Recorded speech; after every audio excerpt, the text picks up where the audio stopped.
और जहाँ तक हमारे आपने क्वेश्चन किया कि आप जेल जाने के लिए तैयार हैं, बाबा साहब का मिशन है। बाबा साहब के मिशन में हमारे बहुत सारे लोग जेल गए हैं और ऐसी कोई नौबत आ जाती है तो हम जेल जाने के लिए अभी बिल्कुल तैयार हैं। देखिए, हमारा जो धर्मांतरण नहीं है, हमें अपने धर्म में वापसी है, क्योंकि हमारे जो बुजुर्ग थे वो बुद्धिस्ट थे, बौद्ध संस्कृति, श्रमण संस्कृति को मानने वाले थे और श्रमण संस्कृति आज की बौद्ध संस्कृति है। तो हम अपने धर्म में वापस हम जा रहे हैं, लौट रहे हैं, अपने पूर्वजों के साथ जा रहे हैं। और जितने भी लोग हैं, अगर लड़ाई हुई तो वो लड़ाई में सबसे पहले ब्राह्मणवाद आगे रहा और वो उसने ही हमारे देश को गुलाम बनाया। जितने भी हमारे लोग हैं, हमारे लोग जितने भी हैं, वो निष्पक्ष भाव से लड़ते हैं, अपनी मेहनत करते हैं और अपने स्वाभिमान रखते हैं। उत्तर प्रदेश और हरियाणा, राजस्थान के भी 2-3 लोग थे और पूरी दिल्ली से तो हैं, एनसीआर के पूरे लोग थे और कई हज़ार की भीड़ आप देख रहे हैं, मुझे कहने की ज़रूरत ही नहीं पड़ती, वो आपके सामने ही है। आपने सारे शूटिंग की है, हाथ उठा के जब लोग बाइस प्रतिज्ञा ले रहे थे तो आपने माहौल कितना खुश दर्शाने वाला था, तो ये आपने सब देख ही लिया है। जिस तरीके से देखा जाए, पिछली बार जो है राजेंद्र पाल गौतम कैबिनेट मंत्री ने 22 प्रतिज्ञा ली इसी प्रांगण में, उन्हीं के खिलाफ कार्रवाई, पार्टी से भी बाहर हुए और अपना पद भी छोड़ना पड़ा। क्या CS भंडारी को भी जेल जाने की तैयारी है? देखिए, पहली बात तो ये है कि हम किसी पार्टी से तो संबंध रखते नहीं हैं, वो ना हमने किसी पार्टी को ज़्यादा महत्व देते हैं। आज भी देखा आपने कि हमारे यहाँ पर कोई पार्टी का नहीं था, अगर पार्टी का होता भी तो भी हम उसकी पार्टी की बात नहीं, हमारा मिशन का काम है, धर्म का काम है, हम उसे करते हैं। और आपका दूसरे क्वेश्चन का जवाब ये है कि राजेंद्र पाल गौतम जी वो राजनीतिक व्यक्ति थे, जिसकी वजह से उनके साथ ऐसा हुआ, द्वेष हुआ, और वो भी ब्राह्मणवाद का असर है। अगर वो ऐसे ना होते, क्योंकि उसी दिन नागपुर में भी ये 22 प्रतिज्ञाएँ ली गई थी और उसमें गडकरी जो है मंत्री दिल्ली गवर्नमेंट ऑफ इंडिया का, वो भी गया हुआ था और भी कई लोग गए हुए थे, लेकिन उनके सामने कुछ नहीं हुआ। यह राजेंद्र पाल गौतम के साथ हुआ, हमें इसका बहुत अफसोस है। और जहाँ तक हमारे आपने क्वेश्चन किया कि आप जेल जाने के लिए तैयार हैं, बाबा साहब का मिशन है। बाबा साहब के मिशन में हमारे बहुत सारे लोग जेल गए हैं और ऐसी कोई नौबत आ जाती है तो हम जेल जाने के लिए अभी बिल्कुल तैयार हैं। हमने जो कुछ करना है हमने सारा कर लिया। हमें जेल में काटेंगे टाइम तो आराम से बिताएंगे, हमें कोई समस्या नहीं। 14 अक्टूबर 1956 को जब बाबा साहब ने धम्म दीक्षा दिलाई तो उन्होंने कहा था कि हम अपने पुराने घर में, अपने धर्म में वापसी कर रहे हैं, लेकिन आज जो वर्तमान में माना जाता है वो धर्मांतरण कहा जाता है। इसलिए मैंने जेल का आपको हवाला दिया था कि इसलिए जेल जाने की तैयारी है। देखिए, हमारा जो धर्मांतरण नहीं है, हमें अपने धर्म में वापसी है, क्योंकि हमारे जो बुजुर्ग थे वो बुद्धिस्ट थे, बौद्ध संस्कृति, श्रमण संस्कृति को मानने वाले थे और श्रमण संस्कृति आज की बौद्ध संस्कृति है। तो हम अपने धर्म में वापस हम जा रहे हैं, लौट रहे हैं, अपने पूर्वजों के साथ जा रहे हैं। हम किसी धर्म में पुनर्जागरण नहीं मतलब स्थानांतरण नहीं कर रहे हैं, हम किसी धर्म को स्वीकार नहीं कर रहे हैं, अपने धर्म को छोड़ नहीं रहे हैं। बीच में हमारे जो बुजुर्ग थे वो इनकी ब्राह्मणवाद की नीति के कारण उनका शोषण हुआ और शोषण की वजह से जो हमारे अधिकार थे, शिक्षा का, राजनीतिक अधिकार, संपत्ति का अधिकार, वो हमारे छीन लिए गए और हमें कंगाल बना दिया गया।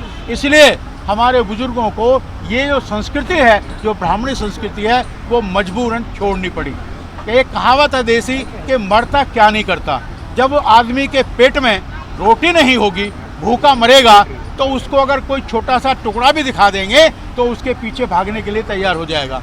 तो वही हमारे बुजुर्गों के साथ हुआ। जो बहादुर लोग थे वो अपने संग्राम में मारे भी गए।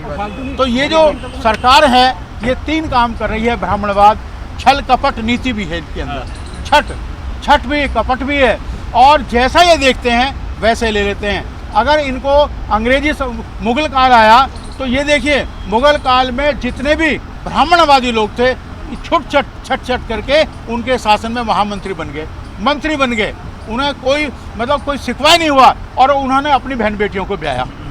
जब अंग्रेज आए तो अंग्रेजों के सामने भी सबसे पहला एक व्यक्ति था ब्राह्मण जिसने अंग्रेजों को भारत आने का न्योता दिया।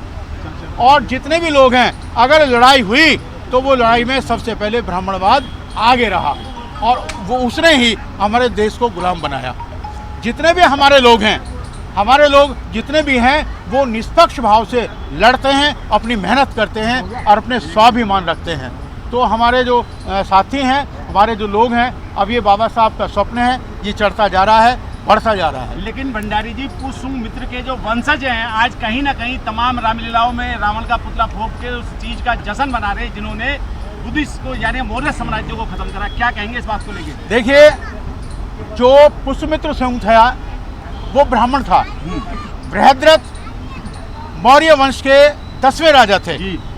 तो अब ब्राह्मणों को ये पता है, पूर्ण रूप से ज्ञान है कि पुष्यमित्र सिंह जो है ब्राह्मण था, और जो अफवाह फैलाई जाती है वो राम को दिखाते हैं क्षत्रिय।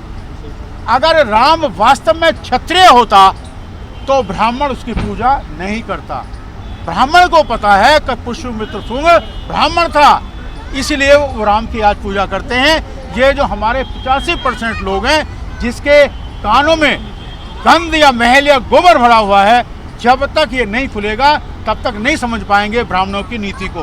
ब्राह्मणों की नीति को समझना, ब्राह्मण की नीति को समझना बहुत कठोर काम होता है। जिस आज पथ पर हम चल रहे हैं वो हमसे 400-500 साल पहले चल चुका है। तो जैसे ही हमारे लोग अपना इतिहास पढ़ेंगे, अपना इतिहास, तो उनको सारी ज्ञान हो जाएगा। तो ये हमारा उद्देश्य है और हमें अपने इतिहास के बारे में ज्ञान करना है, हमें दूसरों के इतिहास के बारे में ज्ञान नहीं करना। इसी के साथ एक लाइन और कहूँगा, बाबा साहब ने कहा था कि देश में अगर सबसे ज़्यादा खतरनाक है तो वो ब्राह्मण शास्त्र है। जितने भी वेद पुराण हैं वो सारे हमारे लिए खतरनाक है, क्योंकि उनमें ही सबसे ज़्यादा काल्पनिक घटनाएं भरी हुई हैं जिनको हम मानते हैं। भंडारी जी, कल यहाँ पे भारतीय बौद्ध महासभा का प्रोग्राम था और उन्होंने मंच से आप पर गंभीर आरोप लगाए हैं दी बुद्धिस्ट सोसाइटी ऑफ इंडिया के ऊपर। देखिए, आपने 3 उन पे केस लगाए हुए हैं। 12 साल से आपने अध्यक्ष पद का जो दुरुपयोग कर रहे हैं और हट नहीं रहे, और आपके यहाँ से कोई इलेक्शन नहीं होते, आपकी मनमानी होती है बस। ये आरोप आप पे कल ऑन मंच और मीडिया के सामने लगाए गए हैं। देखिए, उसकी रिकॉर्डिंग है हमारे पास। देखिए, सुनिए, अभी आपसे पहले, अब क्वेश्चन से पहले जो आपने क्वेश्चन पूछा है जी, इससे पहले हमने कुछ कहा किसी के बारे में? नहीं, हमने किसी के बारे में कहा तो नहीं। हम अपना काम करते हैं और वो अपना काम कर रहे हैं तो वो अपना काम कीजिए। आप सब अब जब आप पूछ रहे हैं तो मुझे बताना पड़ रहा है। जी बताइए। जी, 33 लाख रुपया, वकील साहब हमारे सामने खड़े हैं, 33 लाख रुपया बुद्धिस्ट सोसाइटी का इन्होंने नई संस्था बना करके अपने खाते में कन्वर्ट कर लिया, गबन कर लिया। नाम बताइए कौन लोग हैं वो? जो people and party, CM people and party, नहीं सर, वो तो एक्सपायर हो गया। नहीं तो उनके से जो भी है उस समय की बात है, नहीं जो बता रहा हूँ। हाँ, उन्होंने नई पार्टी, हमारे बुद्धिस्ट सोसाइटी के 4 खाते थे, अलग अलग टाइम लगेगा सारा बताने में मुझे, और उन 4 खातों में 33 लाख रुपए था, उससे ज़्यादा। इन्होंने 33 लाख रुपए हमारा या समथिंग खर्च भी हो गया होगा, उन्हें निकाल करके 4 खातों से और अपना एक नया खाता खोला है और उसमें सारे कन्वर्ट कर लिए। अगर आप लोगों को किसी को ये शंका हो तो मेरे पास पूरा प्रूफ है। बैंक का जो हमारा बैंक है उससे हमारी निकाली हुई डिटेल्स वो हमारे साथ है, हमारे साथ आके देख भी सकते। पंजाब नेशनल बैंक पहाड़गंज में उसका ऑफिस है। अब आप एक बताइए, बुद्धिस्ट सोसाइटी ऑफ इंडिया जो बाबा साहब की संस्था है और वो सन 1956 में यहाँ आई, 55 में बाबा साहब ने इसको रजिस्टर कराया और 56 में यहाँ ऑफिस खुल गया। जब इनकी संस्था 2014 में बनी है तो ऑफिस के मालिक कौन है भाई? वो भी धोखाधड़ी से बनाई। बताइए आप कौन है? पर सर वो ये नेशनल दस्तक की आपसे गुजारिश है कि अगर इसको बचाना चाहते हैं तो नेशनल दस्तक को सब्सक्राइब करने के लिए रेड कलर के सब्सक्राइब बटन को दबाएं, फिर बेल आइकन की घंटी दबाएं। नेशनल दस्तक को बचाने के लिए बहुत जरूरी है कि हर खबर को शेयर करें, लाइक करें, कमेंट जरूर करें।